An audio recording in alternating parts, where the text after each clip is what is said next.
Gusto mo bang maging fit and healthy kasama ang iyong mga paboritong artista?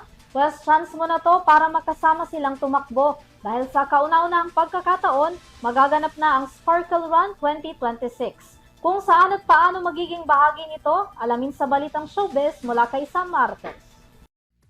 Humanda ng makisaya at makilahok sa isa sa makukulay at mga kabang-abang na sorpresa sa isang masiglang fitness activity kasama ang inyong mga paboritong kapuso artist.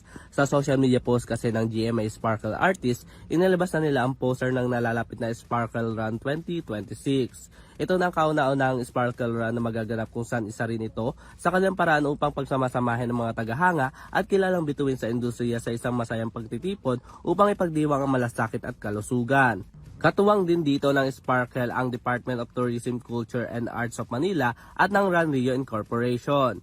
Daraanan naman ng mga kalahok ang ilan sa mga makasaysayang lugar sa lungsod ng Maynila kung saan inaasang aabot sa 8,000 runners ang kalahok na mula sa iba't ibang community. Magkakaroon naman ng 3 km, 5 km, 6.6 km, 10 km at 16 km run ang nasabing event at makakabil naman ang gustong lumahok dito na nagkakahalaga ng 1,000 pesos hanggang 4,300 pesos.